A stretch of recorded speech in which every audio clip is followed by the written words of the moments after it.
Hello. Hello. Well, hi, Jonna. Hi, Doc. I can't, I'm- but I can hear you. I know I'm walking from my bathroom where I was just went to just kill some time until you showed me. I see you now. Yeah, I'll get rid of the phone.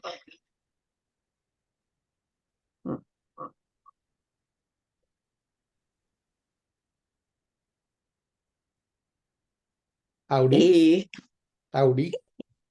we good. How are you? I'm good. How are you? Well, you're good. You said, how's your boy? He seems like he's good. Good. Good. So far, so good. So he survived Yeah. all the stress from his test and everything. He came through it like nothing happened, you know. Seemed I've got my notebook here. He just didn't seem, I mean, we got home and he acted like totally normal. Well, that's good. That's good. Cats Yeah, are, sometimes he's more resilient than I give him credit for. yeah. Most cats get really stressed when they get put through all that. Yeah. Especially I mean, heart problems. Yeah.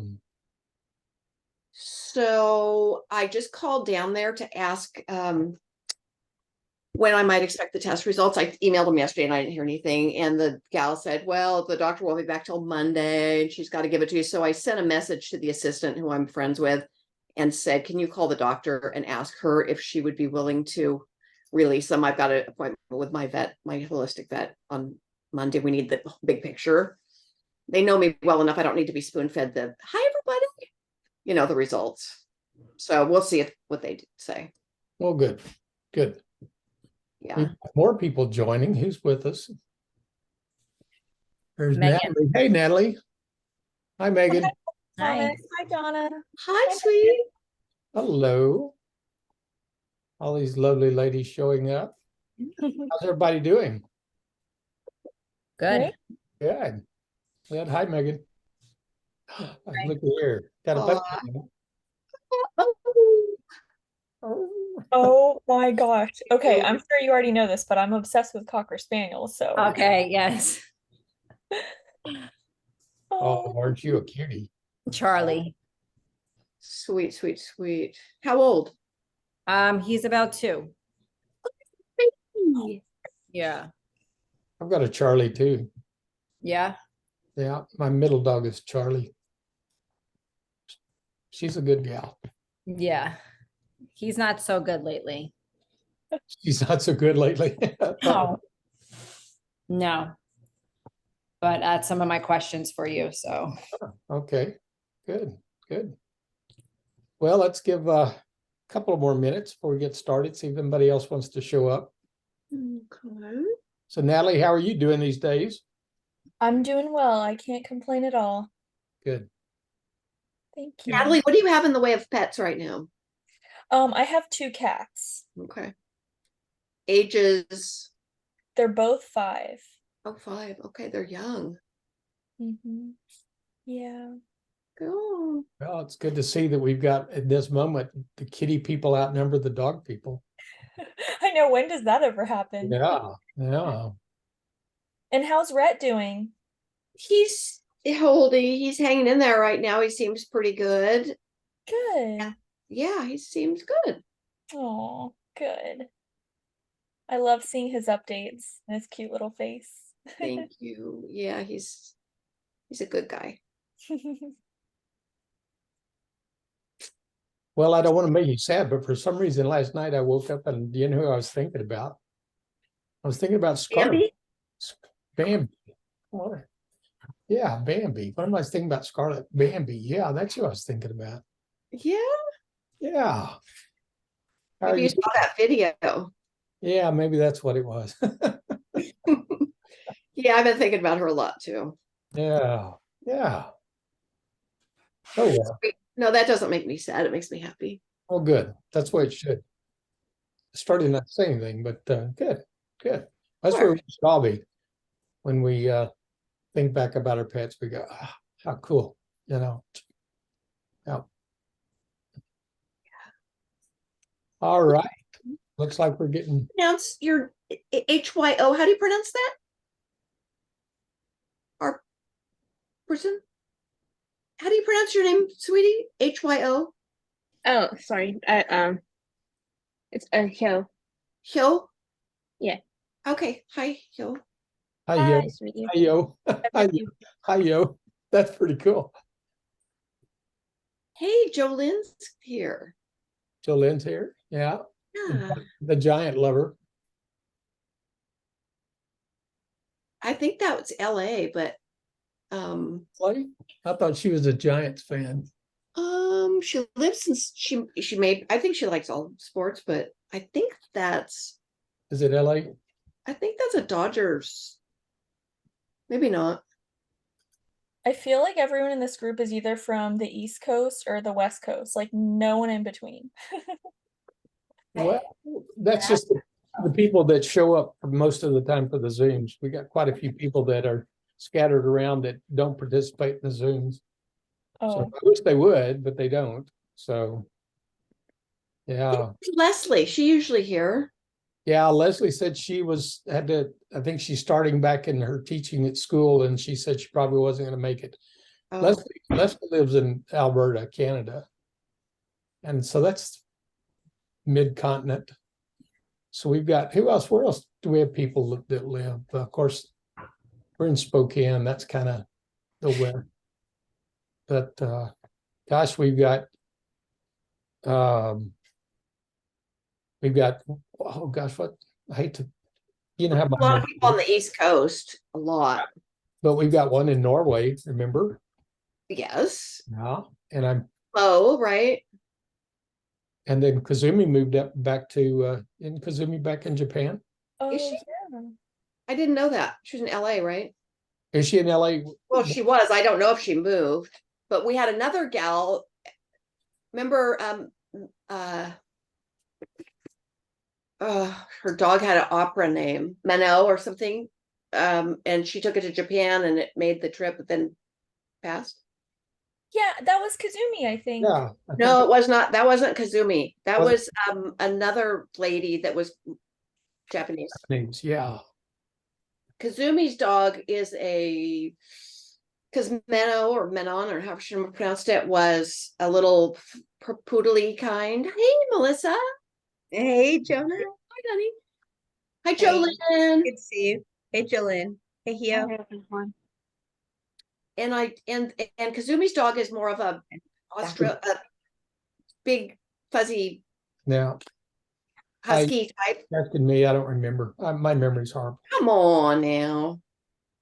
Yeah, well, I remember when Kazumi first came on, and yeah, I think she had a puppy at the time, and yeah, I remember she was opening a fashion design place in LA.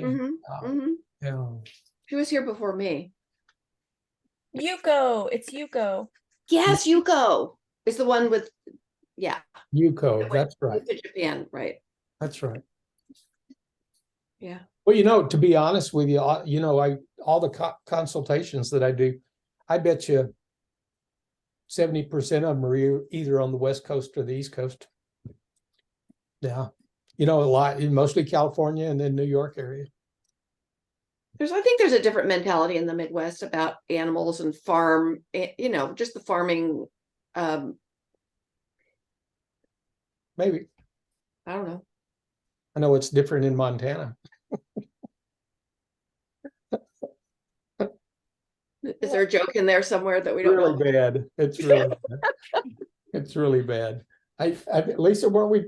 No, just leave me out of it. She said, leave her out of it. She doesn't like me to tell jokes that make people feel bad. Gee, that killjoy. That's Killjoy. okay. No, I'll tell you we were driving through Montana one time, and I used to live in Montana, so I'm not going to talk bad about him. I'm just generally speaking, but we were driving through Montana one time, and we pulled up behind a big pickup truck with Montana plates on it, and it had a sticker on the back that said, Did you lose your cat? Look under the wheel of my tire. My tire. I've seen those before. They're horrible. They're disgusting. Yes. Yeah. Anyway, Well, you're a Texan. I remember driving through Texas and seeing one of these big 10-wheeler trucks, and there were like 4 cow hooves sticking up straight up out of the back. I've seen that myself.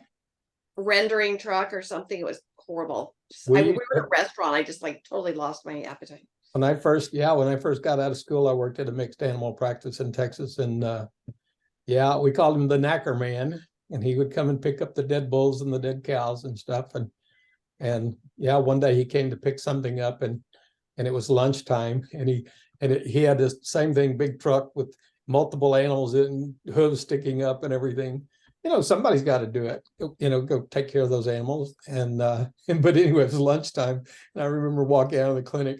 And the guy's name, I'll never forget it. Now imagine this is 40 years ago. This guy, and I remember the name of the knacker man. His name was Mose Hill. Mose Hill. And I'll never forget him because I walked out and he was sitting on the running board of his pickup truck with all those dead animals, and he was eating his lunch. Probably Oblivious. smells really good too. Yeah. There's a kind of oblivion there. Yeah. But I think, I mean, desensitized. Did anybody ever do that? You guys, you're much younger than me, even Jonna, but Much younger. me But- too. so does anybody remember James Herriot, his books? Yeah. Anybody else? I might have to Google it real quick. Nobody else remembers James Herriot books. Of course, Jolene does. Jolene does. Of course, Jolene's not as old as us either, but I mean, Joanne- all creatures great and small, right? Yeah, that was the first one. Yeah. See, when I was trying to get into vet school, that was the hottest thing. I mean, everybody knew the Herriot books. Everybody that was an animal lover loved James Herriot. And it was really cool. Yeah. And of course, everybody read all of his books. And when I graduated from vet school, at our graduation ceremony, our MC was, there you go. Our MC. Oh, look at you, Jonna. Yeah. I would encourage you to read them. They're outstanding books. Okay. I was going to say, John, when I was graduating from vet school at our graduation ceremony, our MC was Tristan. Remember Tristan in the book? Remember? Tristan was Siegfried's brother. Remember the one that was always getting in trouble? My memory's worse than yours, so no. You can't remember Tristan. He was one of the 3 most popular characters in the books. Yeah. Wow.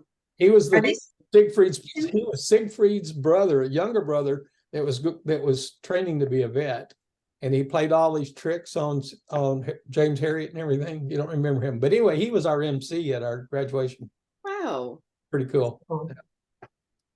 Are those fiction books or no? No, they're not. Yeah. Okay, I just didn't know. You mentioned the character, that's why. There are 4 books, and she's the one she held up was the first one, All Creatures Great and Small, and it I was am seeing it. his stories when he was a mixed animal practitioner in England. Outstanding writing, outstanding stories, and they're all true. Yeah.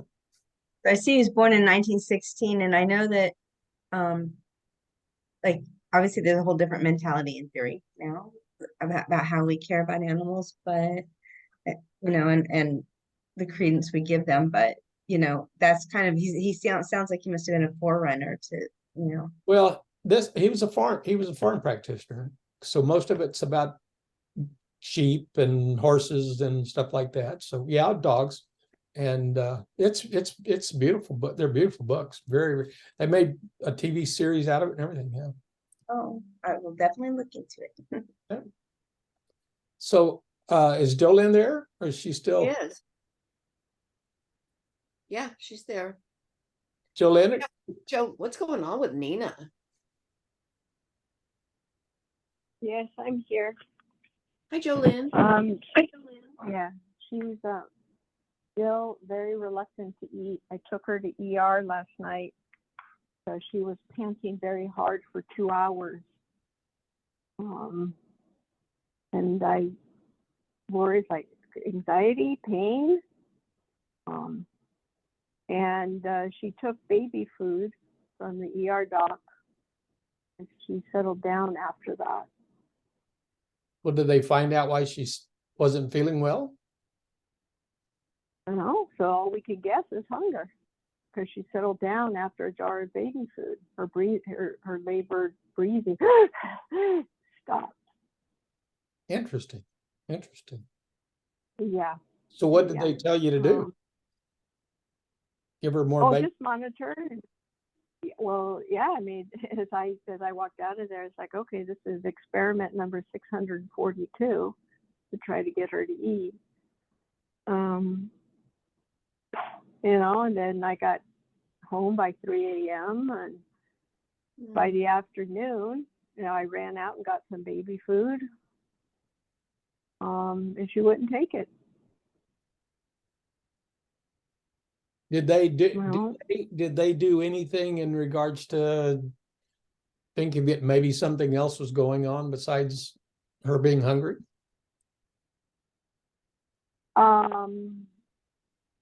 didn't present as such. They did a full exam and everything looks great. In my So what the experience, hard part for me is, so her mom, her mom, when she's deployed, she's in Hawaii now. So at least she's in the US now. She wants Nina to go to her mom, so I'm driving her halfway to Modesto on Saturday morning, because this really is too heavy a load for me as a foster. yeah, it sounds like it. Sounds like it. Yeah. And I really think what Nina needs is the stability of family right now, the emotional support. And that's what, you know, that I can't give her. I can be a great medical foster. Yeah, it would certainly help. Even though I don't think that it's not going to be an ideal situation, and her mom's a bit scatterbrained, but loves Nina to pieces. Well, that's So her mom, Nina, didn't want me to all this week to take Nina in for another exam, because we were guessing, you know, her GP is going to say, well, go get a neurological exam, go to neuro. So she's just going to let her mom handle it, and we're hoping that she'll just eat great for grandma. So I've got baby food comes in little squirt pouches. Yeah, Now, that's so good. I've got them, and I'm just holding her, and with all the love that I have, just slowly squirting baby food into her, and I'm hoping to get 3 of those pouches into her today. Yeah. You know, I think I mentioned this in one of my posts on your thread about her, when you were talking about her not, you know, what led you to the ER, that, you know, I've seen a lot of dogs over the years with various problems in regards to inability to eat, to chew, et cetera, you know, cranial nerve deficits where they couldn't swallow, et cetera. And the thing about those mechanical things, you know, like what's going on with her inability to close her mouth, doesn't have that itself, the trigeminal neuritis itself doesn't cause a lack of appetite. So most of those dogs that have trigeminal or cranial 11, cranial 12 nerve deficits, they're hungry, and they're hungry, and they want to eat. I mean, they'll go to their food bowl, and they're doing everything in the world to try to get that food down, even if they're incapable of doing it. And so when I hear a dog that's like her, that's lost its appetite, or it's not interested in the food, then my gut tells me that there's something else going on besides that trigeminal nerve. Now, it might be in association with the trigeminal nerve, but as far as just that peripheral nerve dysfunction, that would not explain what we're seeing with her inappetence. because Okay. usually they're so doggone hungry because they can eat. Like I said, it's sad. They're just trying to get the food. I mean, they're just digging and digging at the food. And trying to that's get- not the situation. yeah, and that's She why. just turns her head away. Yeah, and that's not what a dog does that's hungry. Oh. You know. Well, and you might recall that her jaw is fine now. Oh, We're is it? talking 10 days later. Yeah. It's only been since the 20th. Yeah. 10 days later, and her jaw is fine. And Yeah. they told us a minimum of 3 weeks. Yeah. You know, again, I think what they're doing is a lot of speculation, you know, just like you said, unless you go to a neurologist, unless you could do some peripheral nerve assessment, it's basically you're going with what's most likely. But again, I can promise you that there's more going on than what meets the eye. I mean, that you just confirmed it. You're saying that her mouth is working normally now, then she shouldn't be she shouldn't be turning her nose up at her food. She should be gulping it down, trying to make up for lost ground. Yeah. I think I think once mom gets her back there, if they get her back in and do a full workup on her, they're going to find something else that's going on. Yeah. Okay. That's, I hope they'll keep in touch. yeah, I would too. Yeah, and I'm sure they will because of the time that you've spent and, you know, the emotional investment you've got in her as well. You can't spend time like you have and devotion like you have without some attachment to her.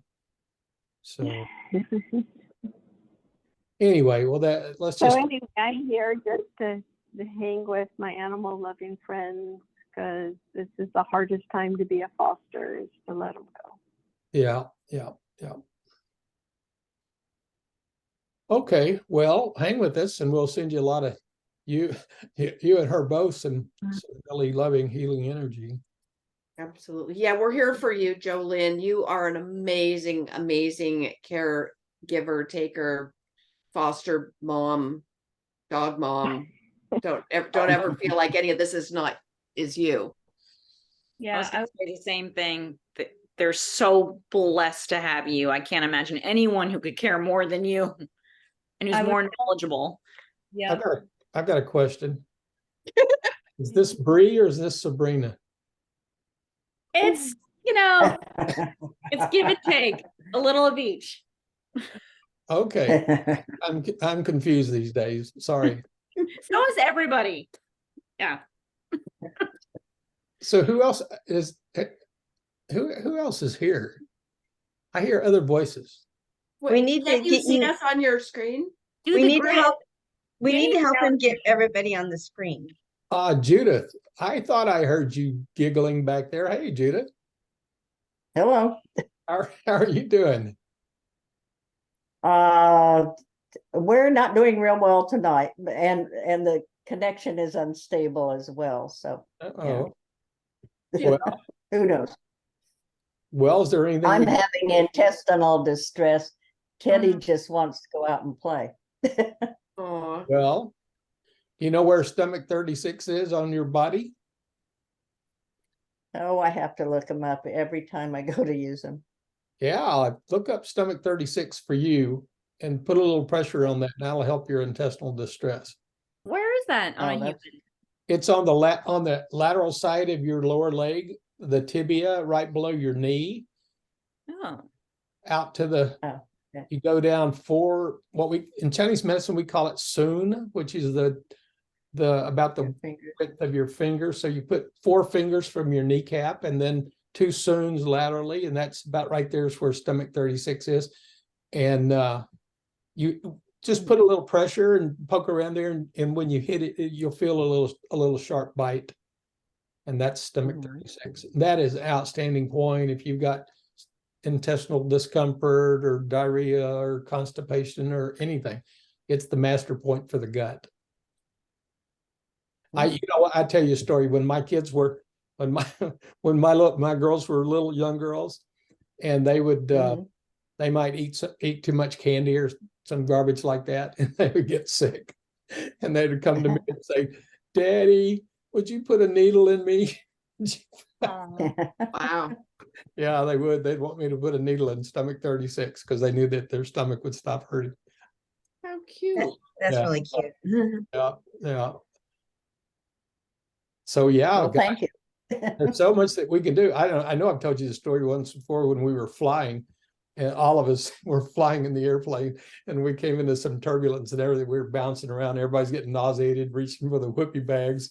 And I looked over there, and everybody in my family was putting pressure on pericardium 6, on the girls and everything, because that's an anti-nausea point. And they were all putting Point, will you point to it? Where is it on Yes. your? right there. Hold your arm up. Turn it around. It's right there. it's 2 fingers. Okay, find your wrist crease. Go 2 fingers like that, and then it's right in the middle. 2 fingers down. Oh, okay. That's pericardium 6. That's Okay. really good for nausea, and it's really it's a calming point because it's heart point. So if you're stressed, anxiety, it's really good. Like, Lisa's been having some problems and with her heart thing, and we've been using some rose essential oil to activate that point right there. It's Dr. Thomas, up on your computer on the right-hand part of your screen, there's a little box that says view. If you Yeah. wiggle okay, so click on that and then go to gallery. Click on gallery, Okay. and then you should be able to see everybody. Is there a thing that I click that I can only see myself? I think you were already on that. No, you know what I was on? I was on whoever would talk, it would come up. Okay, that's speaker. yeah. So yeah, Yeah. you want gallery so you can see all these gorgeous faces out here. Listen to But each one of these squares that I see now, it's kind of like the old, what was that game that used to have? Yeah. Hollywood Squares. Hollywood Squares, yeah. That's right. That's right. But that's better because you can see everybody. Yeah. Yeah.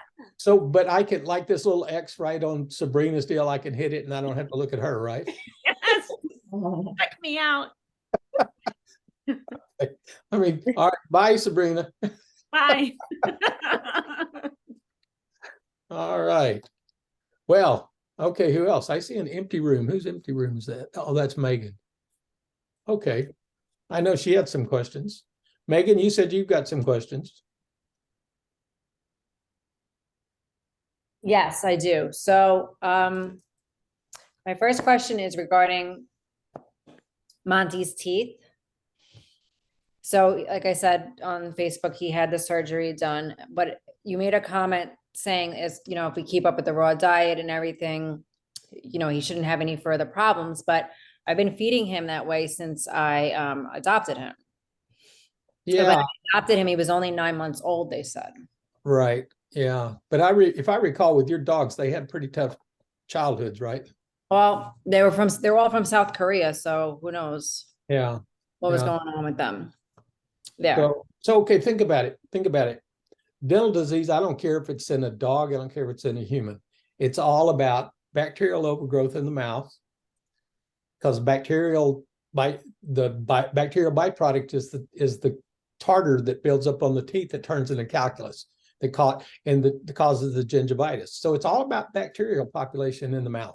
That's why when you're a kid, you went to the dentist, they'd say, stop eating so much sugar, or they hand you a lollipop and say, eat more so we can schedule you next month.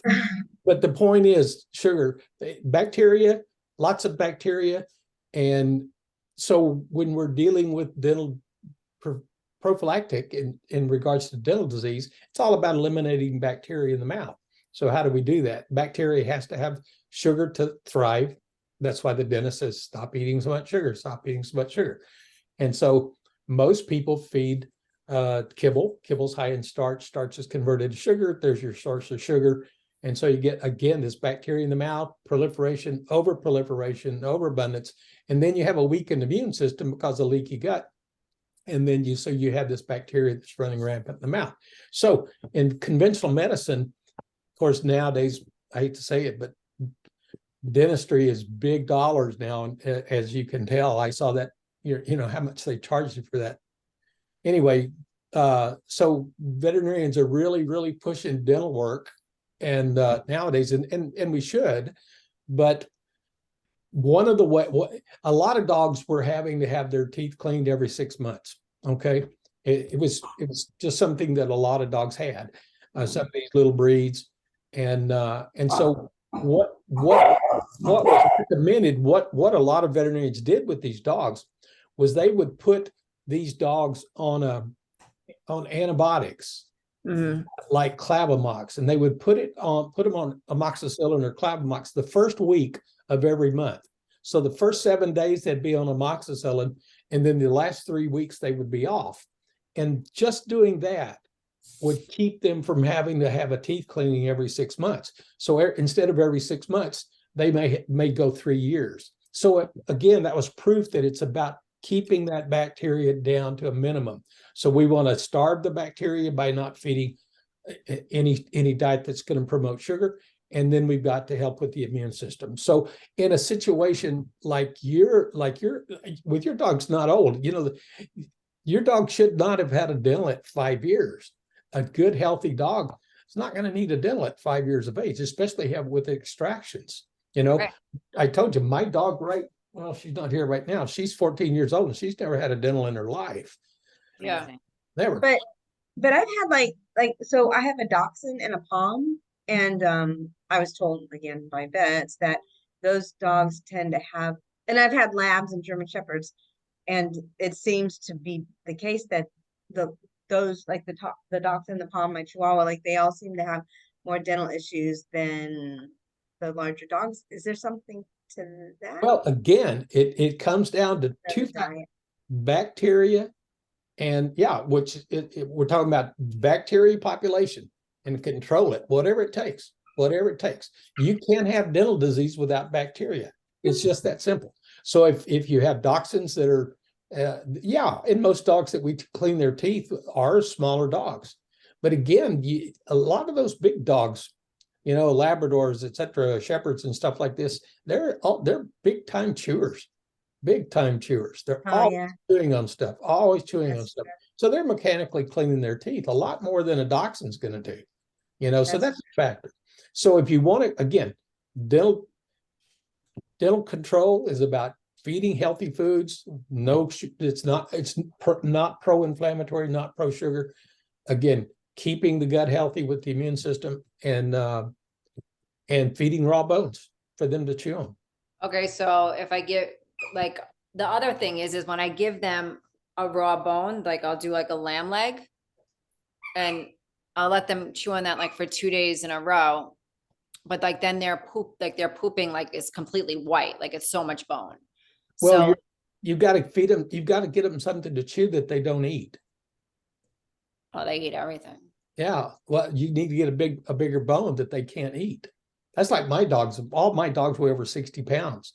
And I give them big bones, big knuckle bones that they can't eat. They sit there and chew and chew and chew for hours or days. They're not going to eat it. Okay. You use bones that they're not going to eat. Yeah. Okay. Is that knuckle bones, or what did you say? Again, we call them knuckle bones. It's okay. Think of what the femur bone is, your thigh bone. Mhm. Okay. So the distal part, the end of the femur, right above the knee, it's where the kneecap sits, what we call that interpatellar groove of the kneecap. Well, the butchers cut that bone right above the knee. So you have the end of the femur where the interpatellar groove is, and they call that the knuckle. So It's a big round bone about this big that's got a little notch in it. And it's great for big dogs, because they chew and chew and chew and chew, and they can't eat it, and they chew. Worst thing about it is that you'll find it out in the yard in 3 or 4 days, and you step on it and it's all gooey and stuff. But yeah, we used to just keep them in the freezer, but you used to could get them free at the grocery store and just go in there and say, hey, save me the knuckles, and they would. But nowadays the market paid $14 for it. Yeah, that's right. Yeah, I went down to the butcher a while back to get some knuckles to do bone broth. 2 knuckles cost $14. So yeah. Hey. Stop. But it's really good. Like I said, good food, support the gut, and then raw bones, and Do bully sticks clean teeth? Bully sticks or collagen sticks? Bully sticks different than collagen. Bully sticks do have a lot of calories. And so I don't like bully sticks, and most holistic vets don't like bully sticks. Oh, interesting. You've got big dogs, so just use big bones. Yeah. Right. Okay, should I go with my next question? Yes. Stop, Monty. Charlie he's been extra, acting extra dominant, like when I'm in bed, when we're getting ready to go to bed, he's humping the bed a lot and the blankets and me and biting the blankets, and like he's like trying to like tear them. He's just been like very extra, like crazy. Well, I thought the last I heard from you that he was just humping you, which now you're telling me. That's Mia. Oh, you've got two that are humping. Yeah, now Charlie's doing it more. He wasn't doing it, now he started doing it. Well, this is all about dominance. It's humping is always about dominance. It's always about displaying No, dominance. it's not. I'm studying dog behavior right now. I have a comment. Okay, fire away.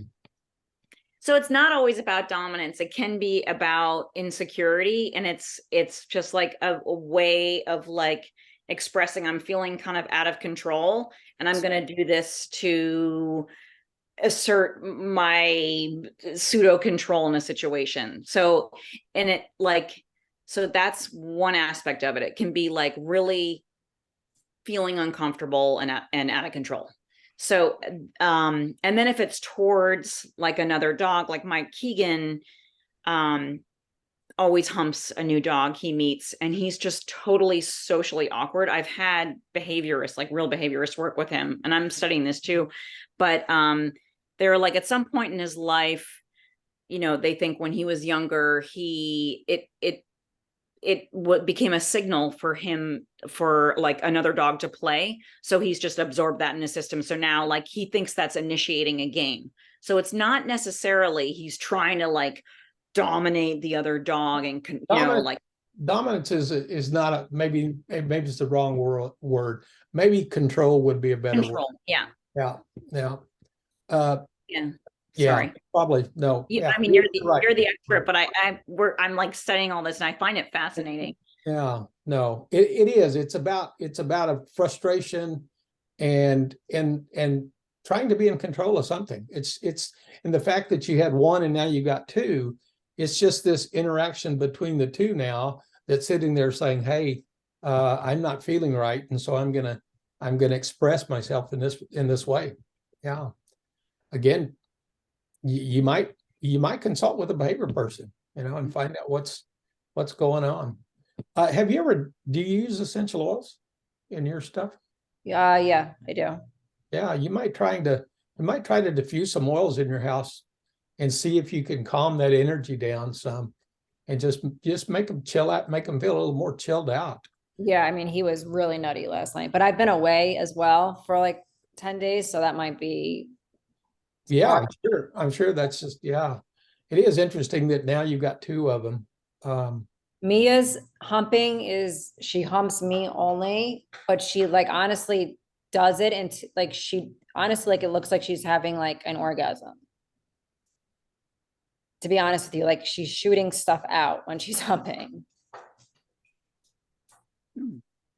And then she'll stop once that happens. But if that doesn't happen, she'll keep trying until it does happen. Wow. Yeah.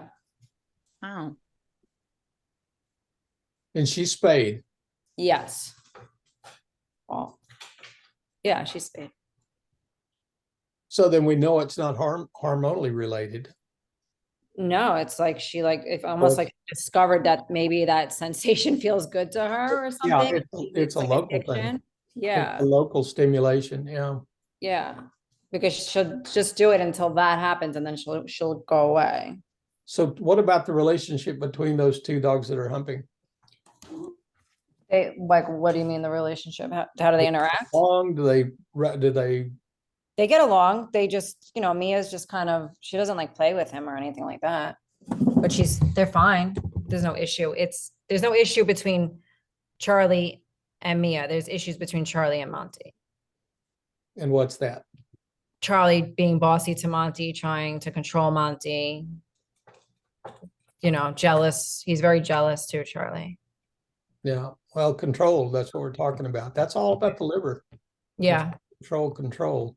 So I'd start off by diffusing some lavender in there, see if you can break that cycle, because that lavender is really good for calming. It's really good for balancing the liver. Okay. Megan, oh, sorry. Oh, go ahead.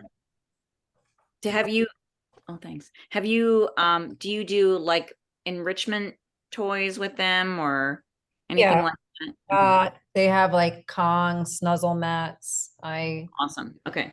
You know, definitely when I work his mind more, obviously he is much better. So, but it's like that he needs constant work. I missed the whole beginning. What are they? What's their breed, or they're all they're all Cocker Spaniels. Oh, yeah. All of her Cocker Spaniels she got from South Korea, adoption. Oh, yeah. Oh, so with no history. So, you know. Wow. Okay, so the Happy Wanderer that he's been on for a while, that would have worked by now, right? If you've had him on it for more than 4 weeks, then yes. Yeah, he's been on it for a couple of months. Yeah. Because that's really good about the liver and getting it back. Because again, liver is totally 100% about control. Yeah. Need to be in control. Let me make a note of that. Let me look into that now that you're telling me that 2 dogs. Sounds like a fraternity party. It's almost like, it was almost like last night when he was doing it, like he didn't want to go to bed. He was crazy and you know, so that's what he was doing. Okay. That, you know, he does it in like a very high energetic way versus Mia's doing it in a very different way. So does he ever get aggressive to any of your other dogs? Yeah. Okay. Yeah. And that Happy Wonder doesn't work. Wow. He's very naughty. Oh, he's so cute. You're a naughty boy. Yeah. Naughty boy. Teddy bear. Yeah. The 2 boys, so they're just like jealous of each other and it's wild. Well, I'll look into that. Okay. And see if I can come up. Try the I'll try the essential oils. I bet. try that. Be pretty easy to diffuse it in there. Okay. Yeah. So anything else? Anything else that I can defer to Sabrina? Well, no, this is a feeding question because I went on the Facebook page and looked through your files the other day. And I was reading your feeding method file. And I like that way that you recommend to feed the dogs, as I find that it's very simple. But when I attempted that, my dogs had loose stools, and I don't know if because there was no bone in it or not. So how can you get a dog to eat that way without the bone in it? Well, are you talking about bone for the reason Like that a raw meal? Yeah, the reason they put bone in raw meal is for calcium, natural source of calcium. So usually what I recommend the diet, I've talked about this before during these meetings, is that when I first started getting into feeding fresh food and balanced food, I did a lot of like what Hannah does. Anybody here have worked with Hannah on the diets? I know Jolynn has. If you look at her work, it's really, really outstanding work, but it's really, I call it time consuming, labor intense. Okay. Yeah, a lot of ingredients, micro ingredients and stuff, because I call that a purist approach. And that's outstanding because what you're trying to do is do everything from a natural perspective. Okay. So getting all the vitamins from organ meat and stuff like that. Okay.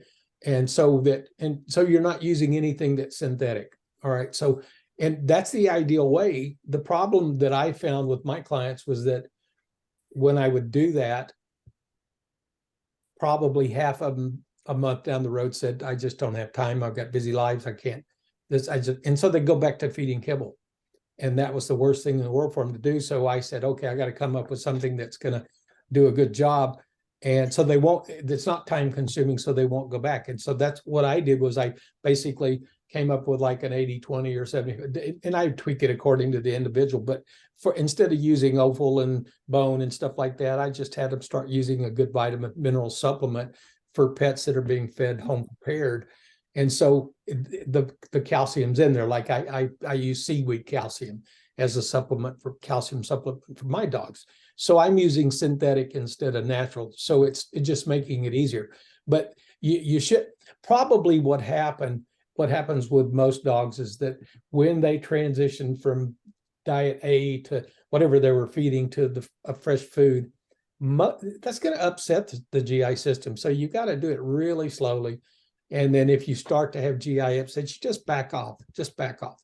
And sometimes it takes dogs 2 weeks, sometimes it takes dogs 2 months, just depending on what their history is. If you got a dog that's got a recurring pancreatitis, you got to go slow. But it's worth the effort, it's worth the time, because once you get them over on a fresh food, then 6 months down the road, you'll say, oh my gosh, I got a whole animal. So Well, my whole thing is I mean, I feed the purest way, but it just seems like much more simpler.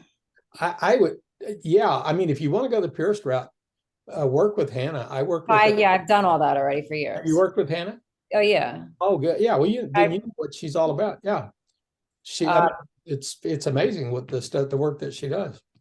But I was going to say, I wouldn't do it because I don't, and I was going to say I'm too busy, lazy, maybe a little both. So, but I've been feeding these diets for years and years, and it's been working really well for us. Like I said, the thing that we have to remember is that most people, when they're feeding heat processed food, whether it's kibble or whether it's canned, if they go to a fresh food diet, whether it's a compromised diet like I use, or whether it's a purist diet like Hannah does, you're making an enormously, you're going from feeding an unhealthy diet to feeding a healthy diet, and it's going to reflect itself in body function. It absolutely will, in amazing ways. And the thing that most people tell me when I get this feedback is they say, you know, I'll put them on a diet, and maybe it's regarding a disease process they have, pancreatitis or diabetes or something like this. And they'll say, yeah, not only has that gone away, but he doesn't do this anymore. He doesn't do this anymore. Mm-hmm. He doesn't do this anymore. And these are these little things that were not normal, but they weren't a problem that they had to address it clinically.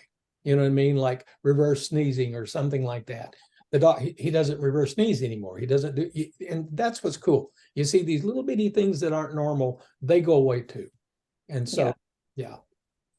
Okay. So anybody here that's not feeding fresh food? Good. We'll define fresh. Well, let's just, maybe fresh. Let's say that, is anybody here still feeding heat processed food? Okay, good. Super. Well, then you don't need me. Well, I think cooked. Yeah, and yeah, we cook some of ours and feed some of it raw. So they're all different. Everyone's an individual. And if your dog or cat does better on cooked, then cook it.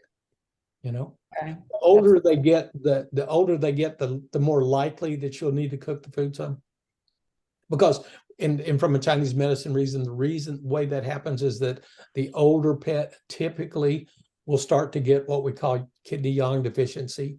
And when they get kidney yang deficiency, they'll start to, their body temperature, internal body temperature will cool down. And so that's why these old dogs need a sweater to go out. They lay by the fire all the time. And so they're trying to warm themselves up. And so if you feed a diet that's not, it gets sluggish, and they have a hard time digesting. So okay.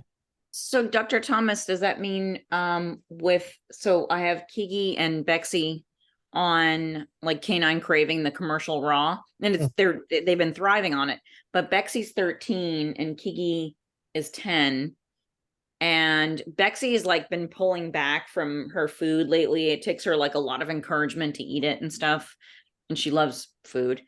But are you saying like we should switch to a more cooked version, or? No, because if the non-cooked version, if you were feeding something that was not cooked and that was causing a problem, you'd start getting other symptoms like vomiting food 3 hours after they ate, stuff like that. Sluggish GI system. That's what we're talking about. Things are slowing down because of, cold slows things down. So that's what does in the digestion absorption process. Things slow down. So it takes longer for food to move through there. And then if it stays in there too long, the body says, oops, something's going on here and we're going to reject it. And so 3 hours after they eat, they vomit food. We call it food stagnation. And that's usually due to decreased stomach yang, But usually, but what I'm saying is that going off the food a bit is probably not an indication of that happening. Could be something else. Can I ask a question while we're still in the food department? We left the cat business a long time ago. So we've been giving Rhett a tablespoon of bone broth. This bone broth is so rich, so thick that it's like you could bounce it almost. It's just really That's good. intense. That's good. Usually that's good. Okay, so if he does have pancreatitis or something going on with his pancreas, is that too rich for him? It's a good question. I think that, when I look at pancreatitis in the cat and versus the dog, pancreatitis, when the pancreas is bothering the cat, I mean, we're talking about 99 to 100% of the time, the first symptom we're going to see is abdominal discomfort. They're painful. And they're, I can't get comfortable. And so vomiting would be next. So if you're not seeing abdominal, and they'll let you know too if they're hurting. Well, you had said before that restlessness is a sign of abdominal pain in a cat, which was why I had him get this ultrasound to begin with, because he is but he's been restless for a long time. But he hasn't been vomiting, hasn't had any of those symptoms, but she said he could have smoldering pancreatitis based on that ultrasound. So we're not going to know until I get this lab. I mean, I don't even know if we'll know from the lab. No, really, in all honesty, no, the labs aren't going to. Okay, one of the problems we have with pancreatitis is that there's no 100% way to diagnose it. Okay, absolutely none, even ultrasound. So whether you get an ultrasound report back or whether you get a lab test that does a PSL or a TLI or whatever amylase lipase, they'll all say this could be suggestive of a pancreatic problem, but you have to look and see if the clinical symptoms go along with it. Gotcha. Again, even ultrasounds. So when I read that ultrasound report, I said, now what we need to do is find out if there's indications of a pancreatitis. And sometimes the problem with medicine, clinical medicine, is that it's not always this or that. Sometimes we see this a lot. We get some overlap. You know what I mean? So you got two things going on, and you go, and this is what I was thinking about Red. I was sitting there thinking, okay, why is he thinking of a cat with hyperthyroidism and hyperthyroidism only? Then here's a cat's got a voracious appetite. They're eating all the time. They drive you crazy because they're hungry all the time. And again, and that's what the hyperthyroid cat comes in the clinic with the complaint that the cat's eating voracious amounts, but losing weight. So, which is the opposite of what should, most cats eat a lot of food, they get fat. And these cats don't. They eat a lot of food and they get thin. So that's the classical presentation. So when you have a cat that comes in that's losing weight, even though they're eating, but they don't have a voracious appetite, and then you start thinking, senior cat, hyperthyroidism, maybe some irregular stools, etc. And you're sitting there and say, why don't we have this voracious appetite? Now, if this cat also has a mild pancreatitis that's kind of subclinical, that's going on, that could explain a reduction in that appetite. You see what I mean? So you kind of have to play. I had a guy that probably 3 weeks ago that I did a consultation with, and that's the problem that he had. And man, it really threw his veterinarian a curve because it was the dog that had kidney disease and looking for an underlying cause. And this dog had 2 underlying causes going on at the same time, and they only picked up one. And they couldn't figure out why the dog's kidneys were continuing to get worse and worse and worse because it had more than one thing. They kept adjusting the hypertension, anti-hypertension drugs, and it wouldn't work. But the dog also had a ongoing pancreatitis as well, and which was affecting the kidneys as well. So you could have something, and that's why I was telling you we need to talk so I can get an idea if we do have something like that going on. Right. But it very well could be. Yeah. Did the kidney size look small to you? I don't look at those images. I rely on the radiologist report. Yeah. I mean, Well, that's, I mean, there was one, and it said this like 4.5. yeah, I remember. Yeah, 4 centimeters. Yeah. Is that big or small? It's relative to the cat size.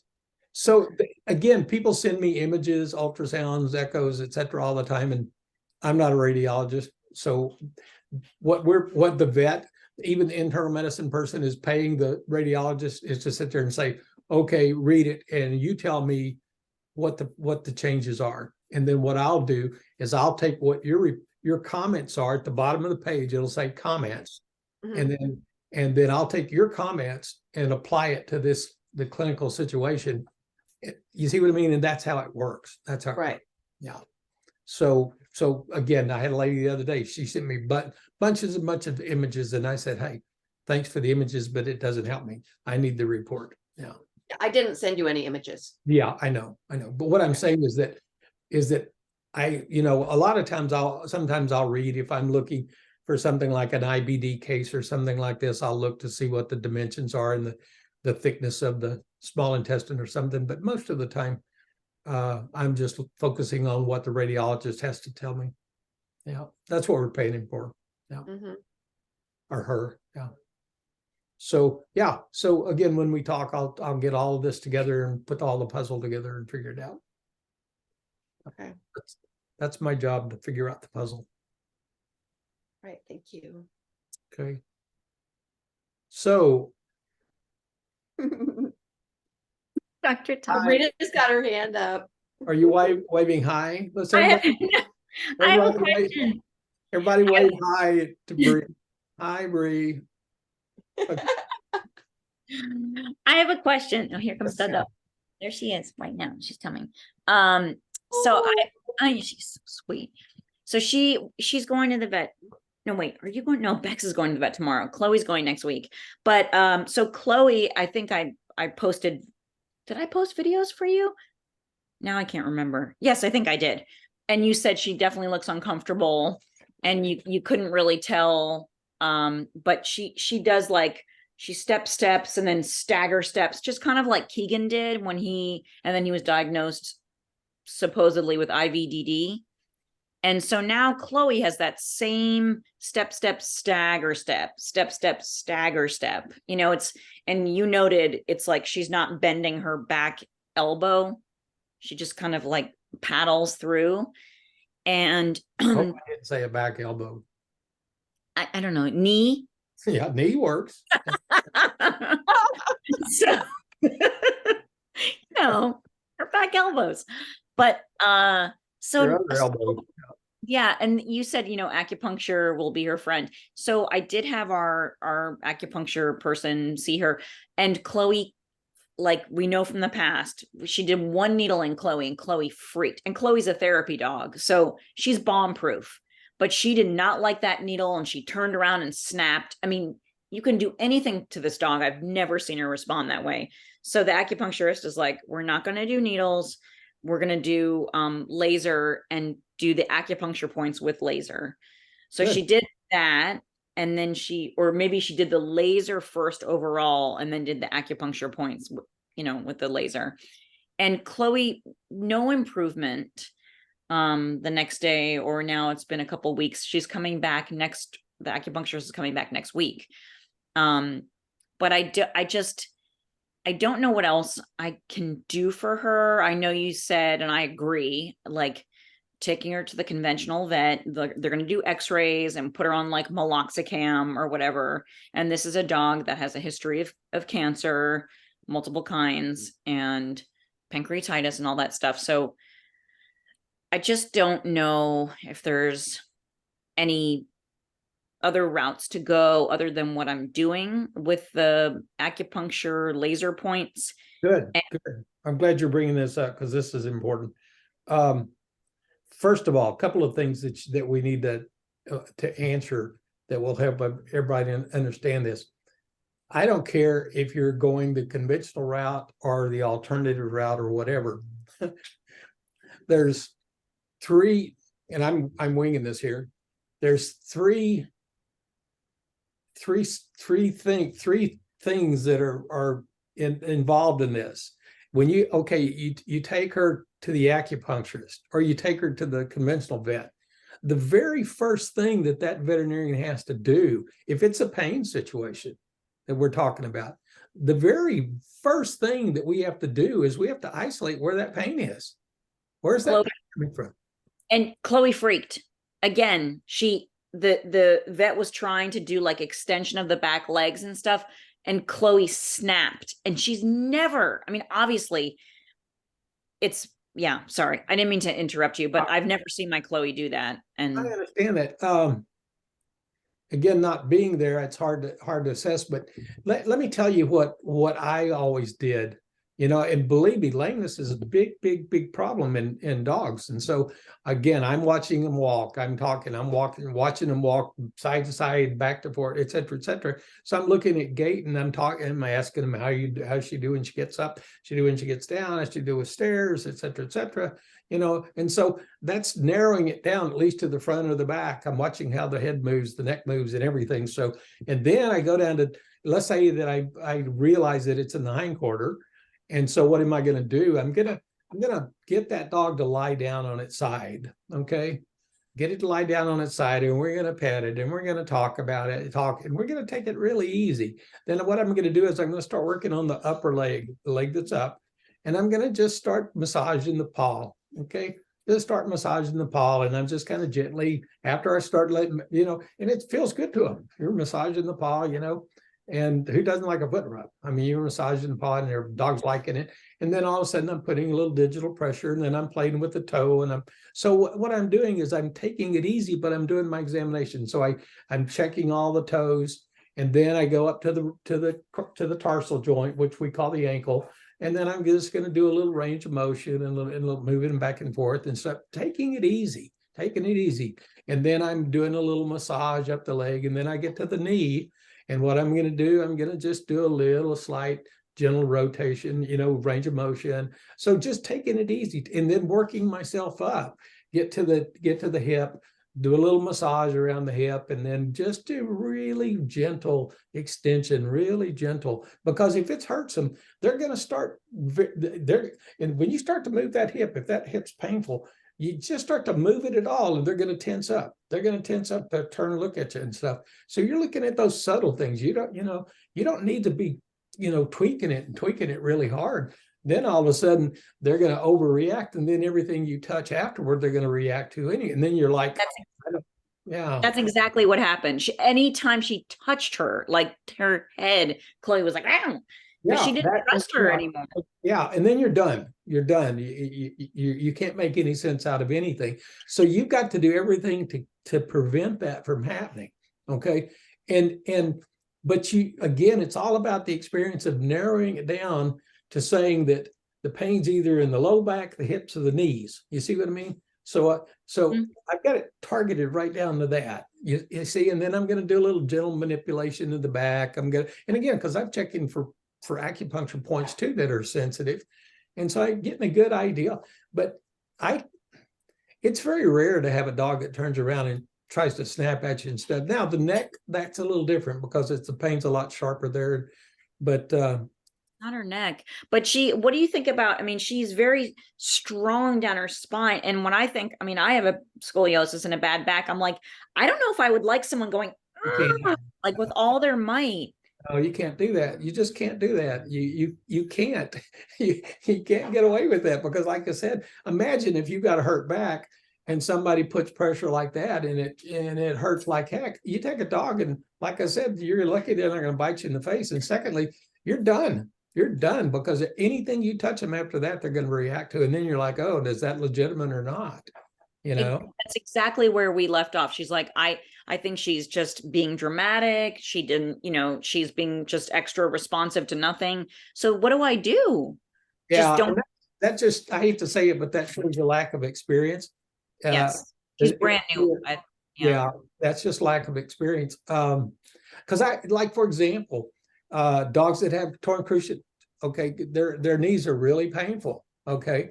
And so you go in there and the only way you can diagnose a torn cruciate is you do what's called anterior posterior movement, where you get the bottom of the femur and the top of the tibia and you're doing this.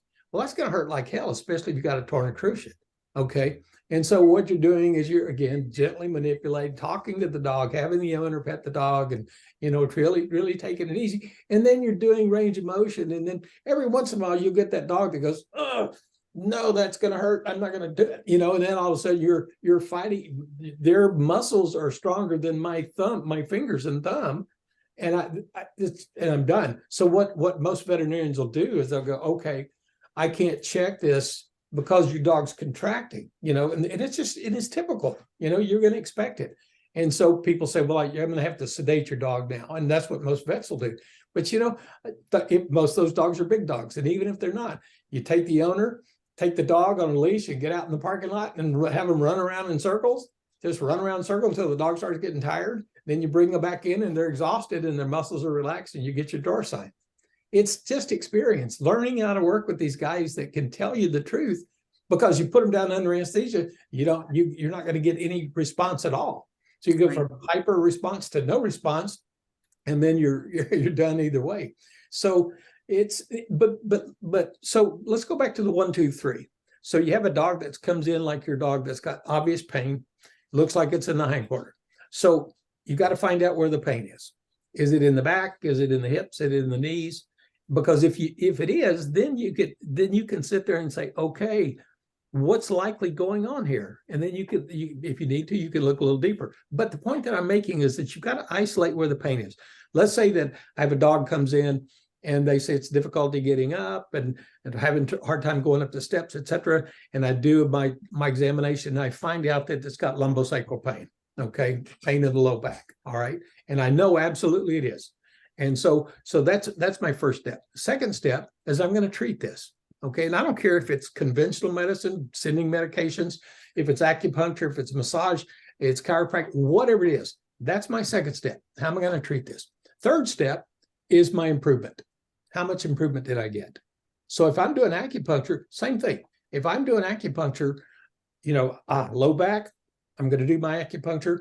And then when I see you next week or whenever I see you, what kind of improvement do we have? Well, that's it. You've got to go through those 3 steps, because if you're not getting some improvement, then you've missed something. Because generally, like I say, that imaginary dog with the lumbar pain, I do that and treat it. And usually the dog goes home. That evening, the dog is actually even more tense, or maybe even a little more painful than it was before it came in. But within 48 hours, the dog's much better. Much better.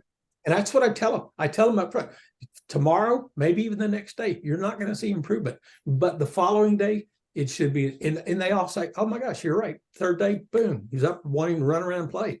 So if you're not seeing it by the third day, then she didn't target where the pain was. Because if she did, she could have treated that spot and, whatever it was, and isolated. That's the problem. That's the problem. And it happens all the time with conventional medicine.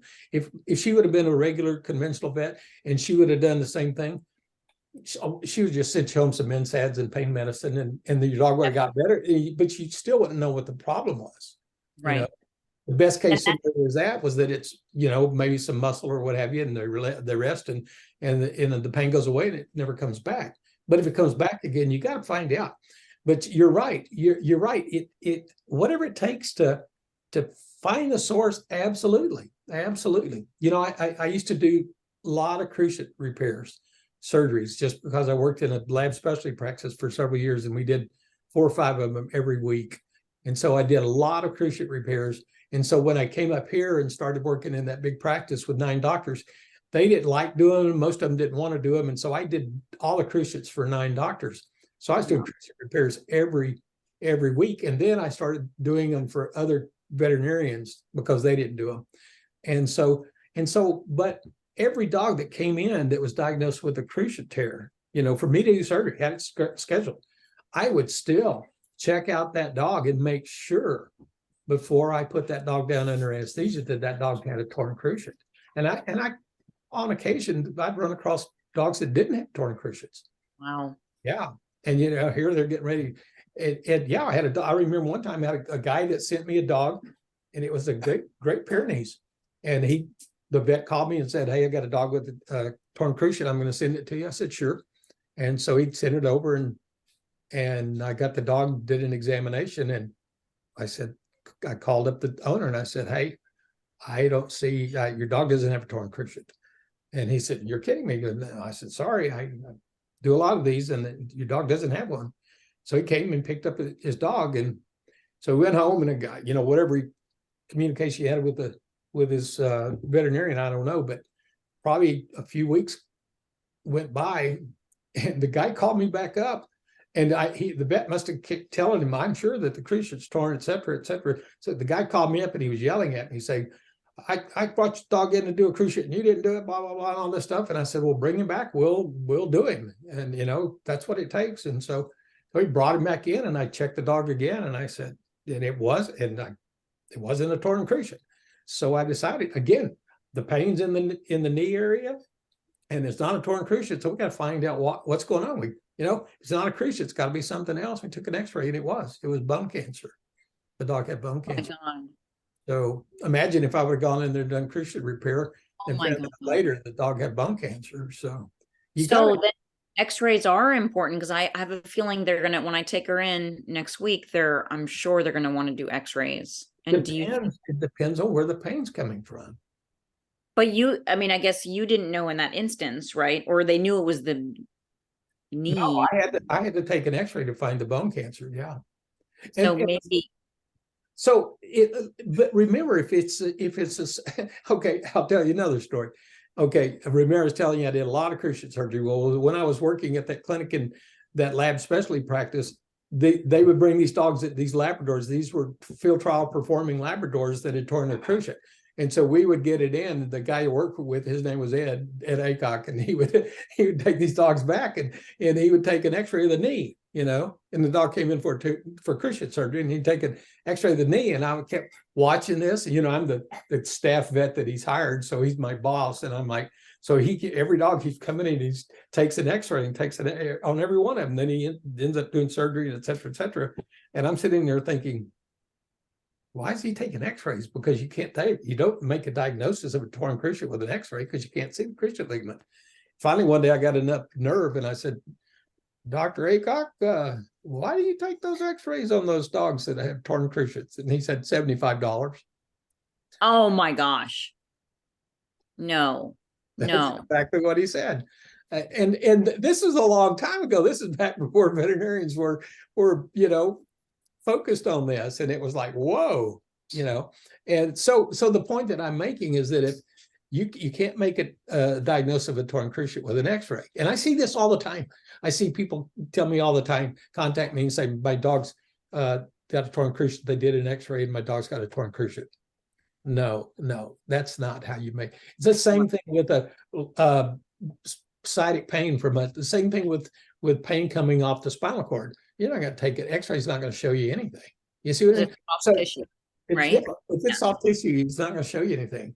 But if it's bone, yeah, sure. What if Chloe was the history of cancer? Maybe they do need to do an x-ray. Yeah. They're going to be thorough. The veterinarians these days are extra thorough. Jonna can tell you, that they, didn't you tell me they did a GI panel on him, or was that somebody else? Well, when she told me that he had potential, that she thought there was a possibility of pancreatitis. No, she's doing a $650 panel before I found out about the pancreas. And then I said, is there a test on there that will show if he's got pancreatitis for sure? And she says, no, but we could send out a GI panel, but it has to go to like some big university or something. Texas A&M. And you have to go see an internist to get that blood panel. So yeah, that didn't happen yet, but no, I mean, Yeah, and that's a problem we run into. The minute I said that, I realized it was a client of mine here in Spokane. That's what they did. Her dog had a simple gastroenteritis, and they popped her for a GI panel to send off to A&M, and that I'm sure that cost her $300, and that was a total waste of money. Yeah. But unfortunately, that's the way it is these days in a lot of vet clinics. But yeah, they're going to probably be thorough, and so what? I'd rather. Do I let them do X-rays? I'd rather let them do whatever they feel like, but it all starts with doing a good exam and finding the pain. You see what I mean? If I've got a dog, if I've got an athletic dog, a dog that runs around and plays all the time, especially these big dogs, and they come in and their pain is in the shoulder joint, okay? And I start manipulating the shoulder, and they let me know that that's where the pain's coming from. 9 times out of 10, that injury is going to be in the bicipital tendon. The bicipital tendon's been stretched, and that's painful. And you can't see it on an X-ray. And the only way you can pinpoint it is by doing a certain test to it on your range of motion test. And you go, oh, there it is. It's bicipital tendon. And you don't need an X-ray to make your diagnosis. You got that. But the problem is if they find pain in the shoulder and they go, oh, okay, there it is. And then they go in there and shoot an X-ray and they say, bones look good. So you probably just hyperextended it or something like that, put it on some Metacam and rest it. And then what'll happen, then the dog gets better for 3 or 4 weeks and starts limping again, and they keep them on the meds. And then what they end up with is this chronic bicipital tendonitis. It's kind of like tennis elbow in people. Yeah. It gets to where it's never heals. And then if it goes on long enough, you'll get the calcification in there. And then you got big problems because conventional medicine being you got to put them down under general anesthesia, inject steroids into the tendon, but acupuncture. But again, once you know what you're doing, you said they say, acupuncture is the best treatment for that. And so you go. So should I not have that acupuncturist back? I mean, I have another one who's a little bit more gentle. She's more expensive, but I just, again, you can't, how do you know where to treat pain if you don't know where the pain is? It really comes down to being that simple.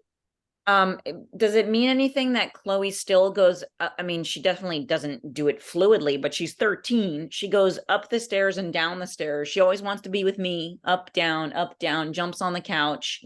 She's not like hesitant, but she's definitely like old lady when she goes down the stairs. She thumps down stair by stair.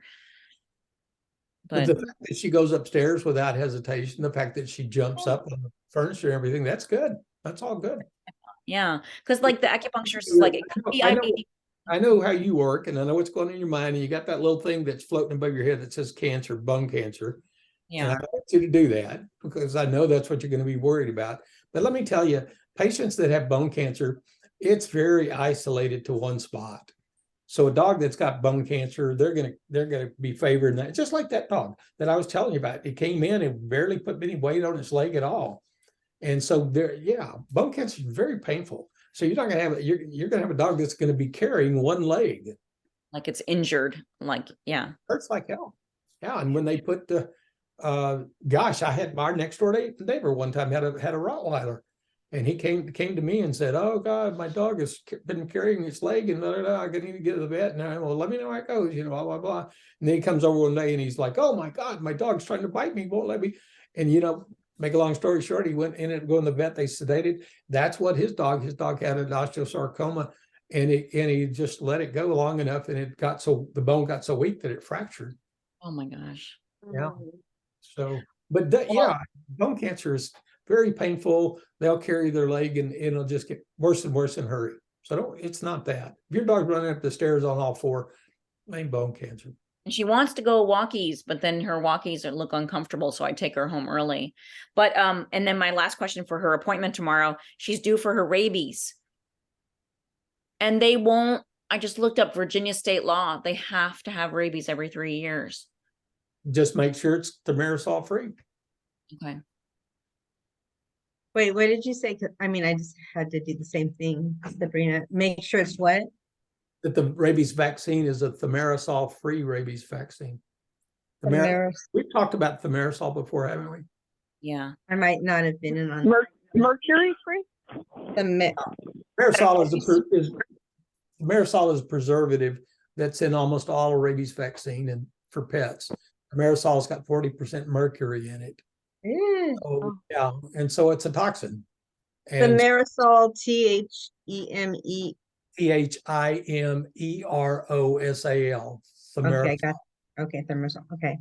Yeah. So yeah, I said, I got the rabies. I don't know if it was, I I'm would- in Maryland. If I would, if I went in there, and they said, we've got to give your dog a rabies shot, without an examination, then I'd say, okay, that's fine, as long as it's Thimerosal free. And they say, well, we don't have it. And I'd say, well, that's not my fault. So you're going to go ahead and examine the dog. I would not let them give my dog a vaccine with mercury in it. I had a guy that just Melissa, I bet your vet has that. Has. got one Marisol- vet clinic. We do you got think- one vet clinic that we know of in Okay, cool. this whole city of Spokane that has the Thimerosal free vaccine, and all the rest of them are just regular. I Oh, already got her the shot like 2 or 3 weeks ago, so I didn't know about that. And they Yeah. were for, well, I won't even go down there, but Yeah, everybody should know that. The vets should know that. Vets should not be given anything but that, but they do. And I don't know, I don't know. I know, I never know who to trust. you could ask Melissa, because maybe they did it by default. Like I was amazed when Dr. Thomas told me about it. And I was like, I will only do this. They're like, yeah, that's what we do. I'm like, oh, Okay. I can call and ask them. And so.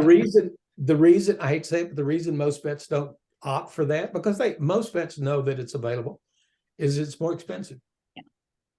but they can pass it on to us. We'll pay. Oh, I know, Yeah. but what I'm saying is if they've got people that are calling around to pricing what it's going to cost to get a rabies shot, and somebody's 40% higher than somebody else, they're not going to go. Oh, Yeah. But they've got if that was me, then I would have my receptionist trained to sit there and say the reason our vaccine is 20 or 30% more is because we use the Marisol free rabies vaccine, and explain to them why. And then they're appreciative of the fact that you're doing something in their pet's best interest. right. You see? Right. That transparency is really important, because otherwise it just sounds like, oh, I'm just charging more. But when someone says, well, here's why we're doing it, I'm like, I am more than happy to pay the money. Exactly. You just have to explain why you are. Yeah. Exactly. And so, and again, if I was the pet person and somebody told me the reason you're paying 30% more is because we're using a vaccine that doesn't have any mercury in it. And most vets don't do that. And then they go, oh, and they call the other person and say, does your vaccine have the Thimerosal in it? And they go, yes. And then, oh, boom. You see what I mean? Then they know what they're paying for. Mhm. They're paying for something that's safer for their dogs. Yeah, I had somebody last week that had a dog that had seizures, and they just gave that dog a rabies vaccine with the Thimerosal. Can you imagine giving a dog mercury that has seizures when mercury affects the brain? It's just crazy, crazy. All right. So Sabrina, Yes. have I answered all your questions? Yes. So Thank you. let us know what they find tomorrow, okay? But don't Yes. forget, gotta find out where the pain's coming from. Because Yeah. Well, tomorrow's Big Bex, but next week is Chloe. Yeah. what I'm saying is, think about it. Even if you're going to take an X-ray, you can do X-ray the whole dog. I know. You got to find where the pain is. The So you can- spine, the knees, the hips. I don't know. No, you don't. No, we don't do whole body films looking for where some pain might be. Yeah, because that can be misleading too. You can find some spondylosis that's going on that's not the source of the pain. She mentioned that too. Yeah. But again, you got a dog with painful spondylosis, just putting a little pressure. If I were you, I would do some of my own examination, just gentle manipulation and stuff like that, and see where she's tender. Okay. But let us know. Okay. Okay. Thank you. I know there's some other questions out there. Yeah. So I'm a little late to so you guys talk a lot about certain points to put pressure on. And I'm like, so I came in, I haven't been here as long as everybody, and I'm a little late. I'm a little late to the game. So what would be the best way for me, not having one-on-one teachers like you guys, but what would be the best way for me to learn about that, so I kind of have an understanding of all the pressure points, or the points that are, if there's a book, or is there something I can The best book is a book called 4 Paws, 5 Direction by Cheryl Right. Schwartz. do have done. I just haven't read it. I asked for it for my birthday and someone got it for me. So That- that would help me with that. Oh, yeah, it's a great book. Okay. It's written for the client and not for the veterinarian. So Okay. it does a great job of the showing where the meridians are, where the points are, what they're for, et cetera. Does a great job. Everybody should have one of those that's interested. And remember, you say acupressure points, they're acupuncture points. We can do pressure on them. We can put needles in them. We can do laser on them. We can do essential oils on them. So there's all kinds of ways to activate acupuncture points. Okay. And most pets don't like, especially if the point is painful, they don't like you putting pressure on. So that's why I like to use essential oils diluted, because essential oils, I've got one of my courses is called Essential Point Therapy. And I teach people how to dilute essential oils and apply them on the points to activate those points, because then you're getting the best of both worlds. You get let's say you've got a point, let's say you've got a lot of pain. Let's say you've got a dog with hip pain.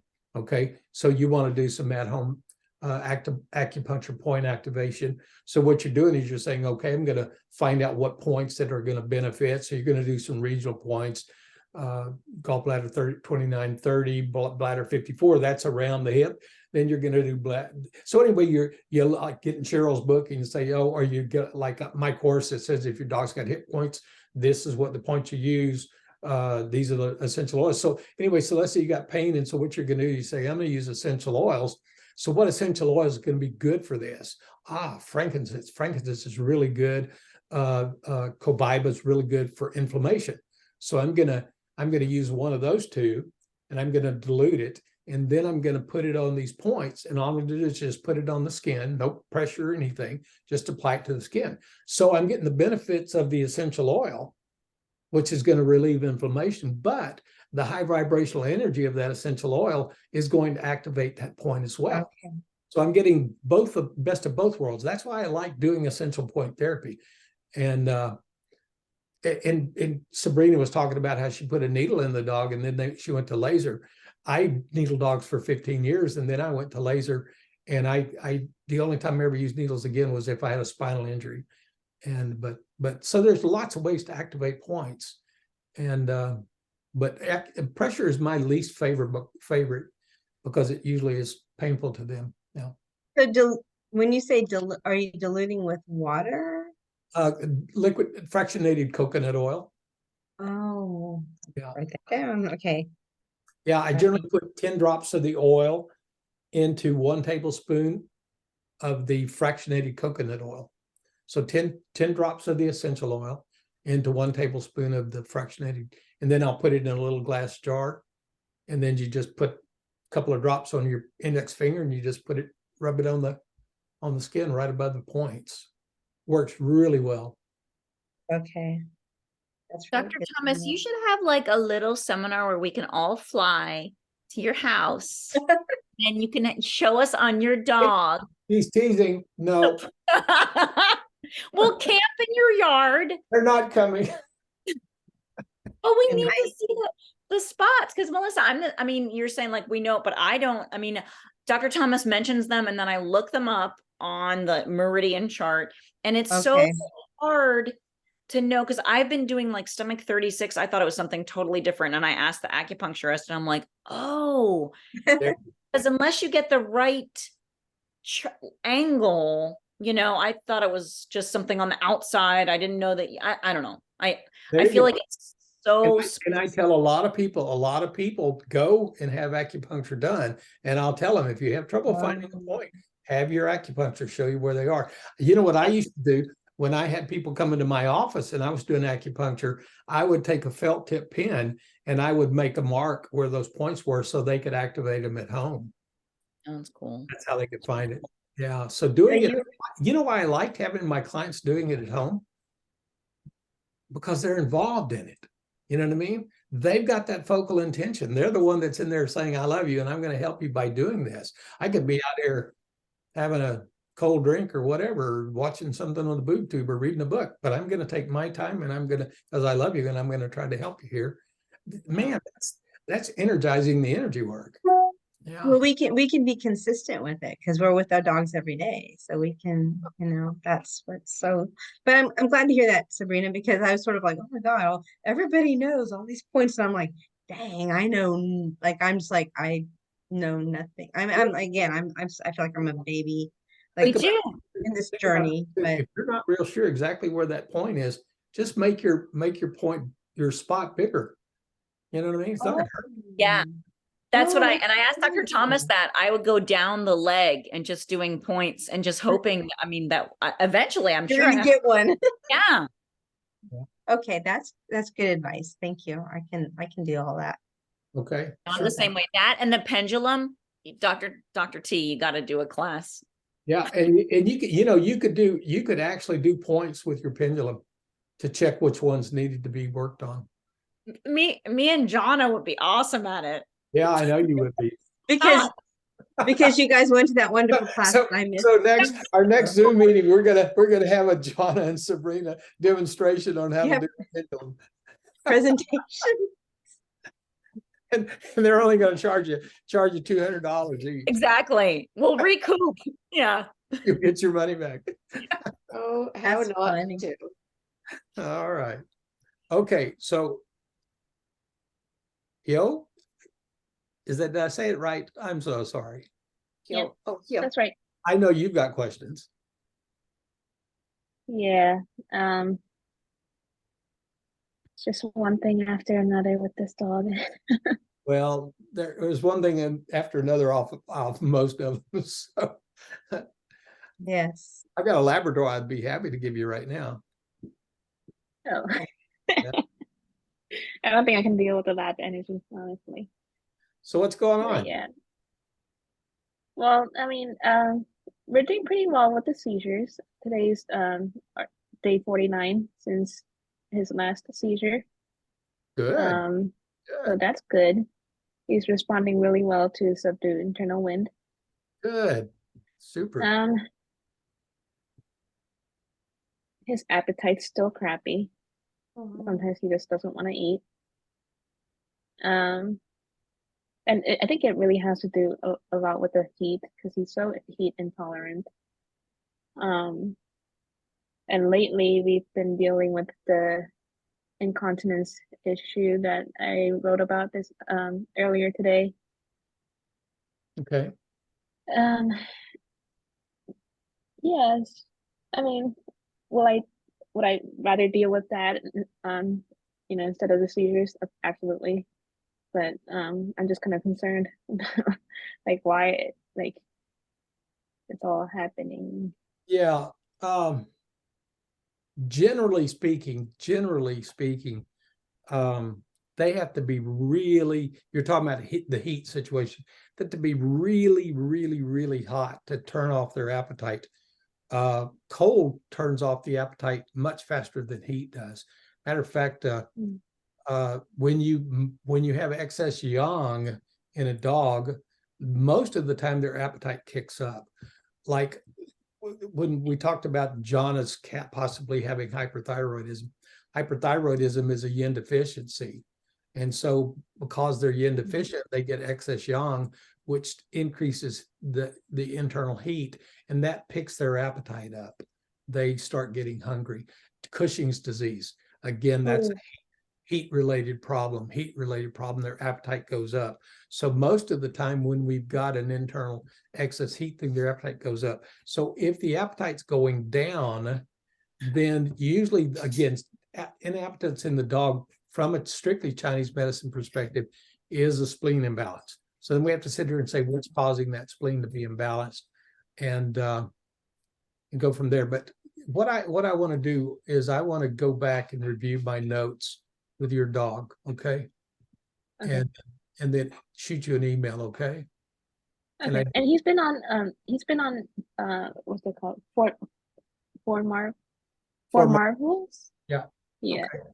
Okay. As well. I mean his stools have been definitely getting better. They're not like super, firm or anything yet, but it's a lot better than they used to be. Okay, so that's okay. So how long has he been on the 4 marbles? Two, a little over 2 months, 2 months. I Okay. think.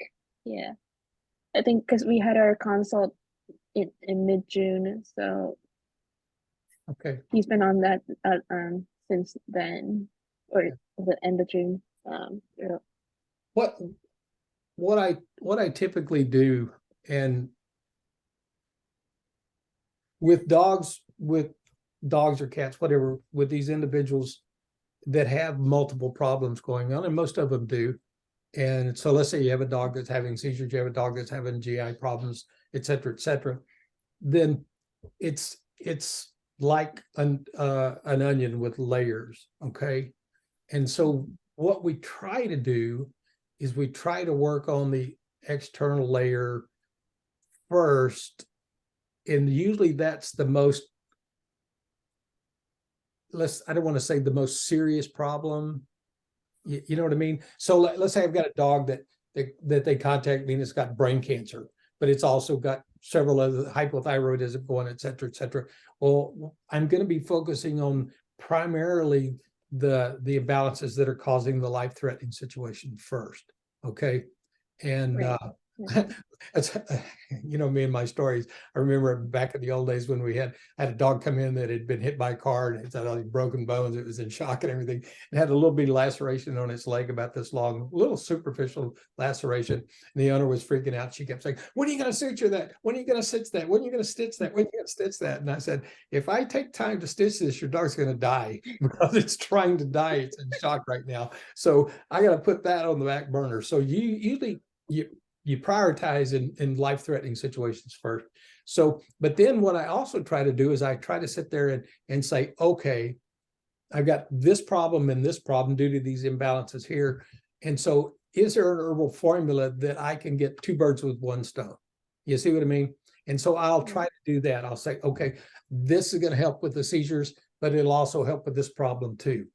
Whereas if I was only going to be treating one problem, then maybe I would have used a more specific formula. So sometimes trying to get 2 or 3 birds with 1 stone, then I might lose the efficacy if I was just treating one problem. So that's why I want to go back. I want to review and see what I'm doing, knowing that the seizures because that, I promise you, any dog that's having seizures, unless they've got something they're dying from, that's very rarely that won't be my number 1 priority, is the seizures.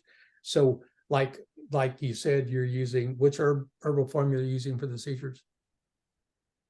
Subdue Internal Wind. Okay. And so again, that's 100% all about the seizures, So yeah, I'll go back in and take a look and say, okay, this is doing its job, but we've got some anorexia going on here. Let's see, you know. So let me go back and review it and I'll shoot you an email. Okay. Okay, thank you. Sure. Okay, anything else? Jonna says, I'm going to join. What? Oh, I'm going to go in on my phone so I can go start Rhett's dinner, but I'm going to go downstairs, but I'm going to do it on here. Okay. Just ignore me like you always do. No, I ignore much. All right. So who else has questions? Anybody else? Anybody want to talk about anything? Nothing? All right. Well, I guess I could mention something real fast. So, so this is just a curious situation. So Kenzie, she's my, I've had her about a year now. She's, my Chihuahua mix, Fox Terrier mix. Anyway, she's very, very, very hyper. She had a rough childhood. She's maybe 2 or 3. She bounces around the house like crazy. She's very crazy. So last about 2 weeks ago, I was just suspecting this is going to happen. You know, she's running around and then she just comes in and she has her back hind paw like up really high. Like it was like she was injured. So we got her into the vet, and they they just basically, they gave her gabapentin and something else. And then, obviously put her in a crate. Like, don't let her like run around. Let's just wait for 2 weeks to see. Did they tell you the problem was? Not, not necessarily. Well, first they did this weird thing, and maybe you know what it is, but like, so we have her on the table and they go like this to her face. Like, I was like, what was that? Like, so, my husband's like, well, they're checking to see if she's abused. I'm like, well, she's a rescue. She was abused. I don't even know if that was, but that's not even why I'm telling the story. Is your vet John Belushi? Yeah. Could be, I don't know, reincarnated. Yeah. So I've never heard anybody doing that, so I don't know. That was weird. I saw this thing like this, and I'm like, well, are they seeing if she can see? Like, I didn't know. And my husband's like, I think they're checking to see if she's abused. And I'm like, well, you get a rescue. Whenever a vet does something and you don't know, ask them. I know. Well, I didn't think anything about it until later. Anthony was like, that was what that. Yeah, I'll ask next time. What did they tell you was hurting? Why was he carrying his leg? Well, okay, so they're like, well, I can feel some back, like touching the back. There's some back pain. Oh, and her a muscle was twitching or something. They didn't really give a reason. They didn't do an X-ray or anything like that. They just gave a couple medications and told me to keep her off her. Sabrina, does that sound familiar? I mean, that's what I'm telling you. Yeah. What I'm saying is that you got to find out where the pain is and then get in your mind and sit there and say, what could be causing this? Probably a muscle, probably soft tissue. So yes, let's go ahead and send home some NSAIDs and some pain, have you arrest her and change. But if it doesn't get any better, bring her back and then we'll take an X-ray. That's just the typical scenario with a veterinarian. But let me interrupt you just because I want to say something like that. So here's the weird thing. So they're sort of like, has she ever had an NSAID before? I'm like, well, I've only had her for a year. I've never had to take her in for something like this. So not that I know of. And they're like, I've never had this happen, right? So I've taken my other dogs to the vet for whatever, and if they have to give an NSAID, they do. And they're like, she has no history of ever having an NSAID. We have to do blood work because I'm not giving her an NSAID without blood work for like a baseline. And I was like, really? Like, oh, I'm like, well, we did it. And then we want to make sure there's no liver or kidney issues, which she's probably like 2 or 3. There were not, so they gave that to her. So that was one question I had. And then the other thing was within like 12 hours she was fine. Like she was running. I mean, I kept her quiet like in a crate for 24 hours, and I let her out and she's like back to normal. And then maybe I should have just still kept her in a crate for 2 weeks, but she was just 100. So I'm like, what's this weird? What can cause something that can cause some pain? Like, I'm doing this because that was her paw. And then hyperextend the joint. They could pull the muscles. Just same thing with us. Same thing with us. Yeah. But then that whole, like, we have to do the blood work. I know I've had vets prescribe like an NSAID without having to do blood work. Now, by the way, I do think she's a brand new vet. I mean, I can just tell how the vet techs were reacting to her, and should say, I need this. And they're like, well, we can't really do that. Like, so there's something weird. There's a weird dynamic. I'm very sensitive to like stuff like that. Dynamics. Again, I hate to say it, but it's either it was all about money or it was a young vet that's sitting there saying, hey, NSAIDs can cause problems with the kidneys, so let's do a profile, make sure the kidneys are all right.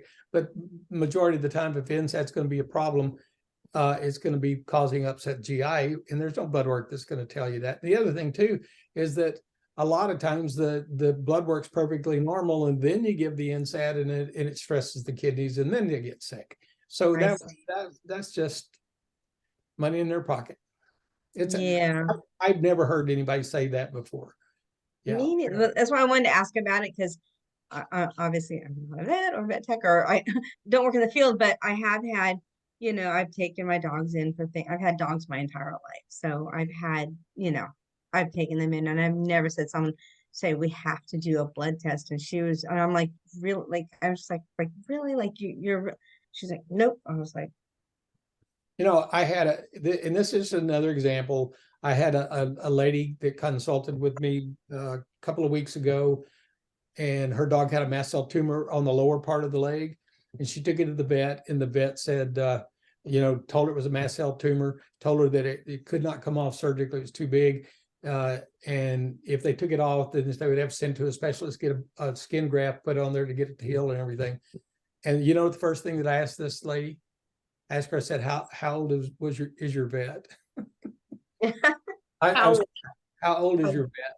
Oh, He said, well, she's really young. She's just out of school. And I said, yeah. I said, you need to talk to an older vet. One's got more experience. that's what I think. Yeah. And fortunately, I knew that clinic because it was over in Coeur d'Alene. And I said, Jim Duco's there, and talked to him. And she contacted me later and said, yep, talk to him and he's going to take it off. So you got, young vets are there. One is they're inexperienced, and they're being taught in school to be afraid of everybody out there as a potential lawsuit.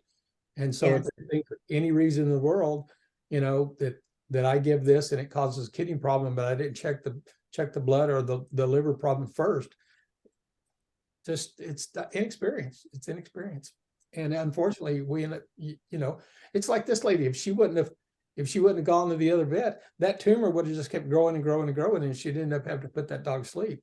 And that's, it's unfortunate, but it's the way of the world. It is. That's why we never do anything. And I want to ask you one more thing about that. So we had a rescue about 4 years ago. She's gone now. She got cancer, but we took her to a behavioral veterinarian.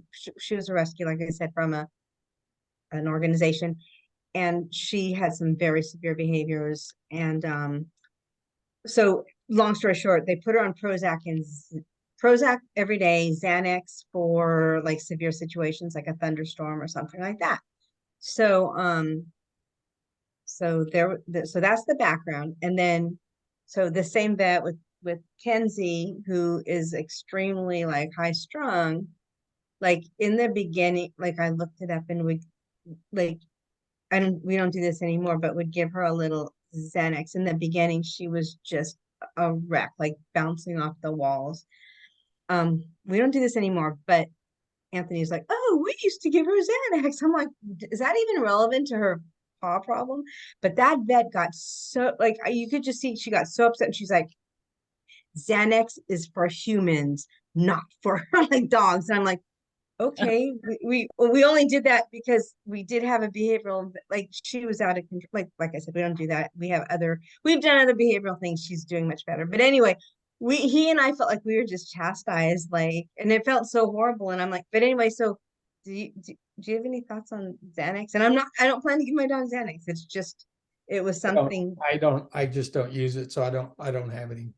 I avoid pharmaceuticals unless they're absolutely 100%. I know. And that's why I don't, I could do the same thing that Xanax will do using naturals. So no. But the bigger point is the vet that responded like that. There's no excuse for that.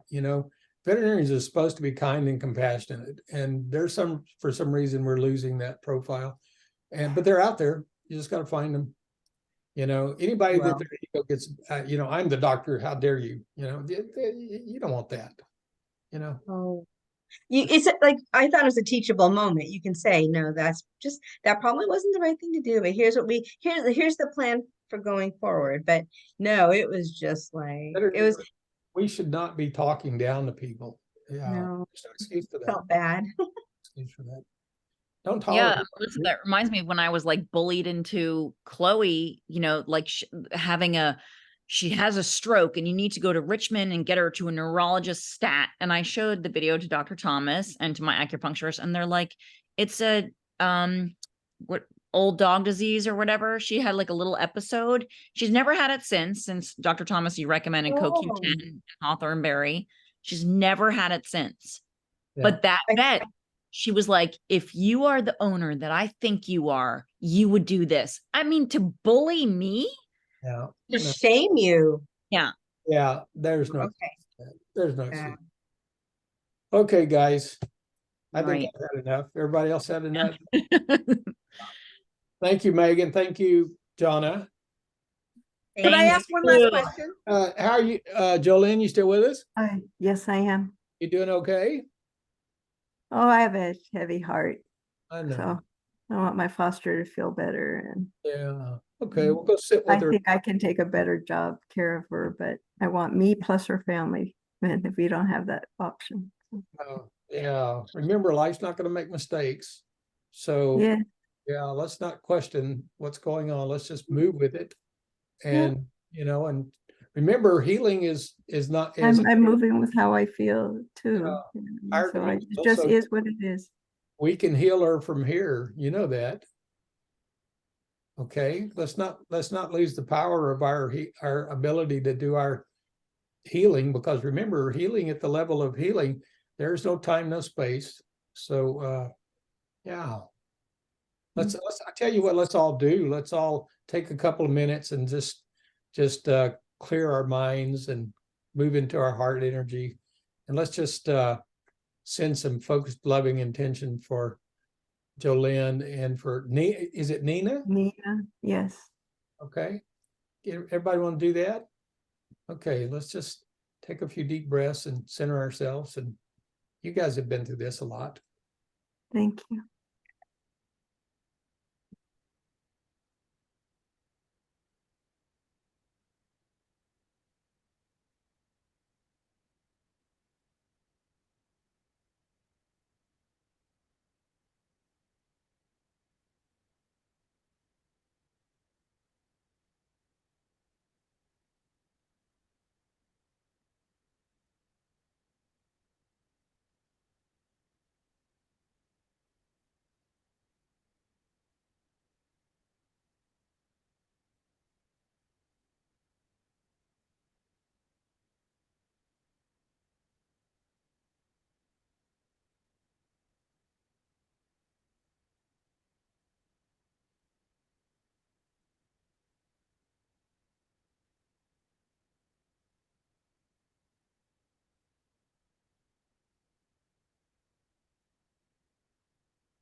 Okay. Anybody want to come back into the? Everybody feel good with that? Good. Yes, that was a gift. Thank you. Thank you. All right, Jolene, well, hang in there. Keep us posted with how you guys are doing, okay? Okay. All Thanks, right. everybody. Thanks, Dr. Thomas. Everybody. Good night, everyone. And I really appreciate you joining. Okay, have a good evening. Bye. Thank you. Namaste, namaste, everyone. Namaste. Thank you, Namaste. everyone. Okay, bye. Bye.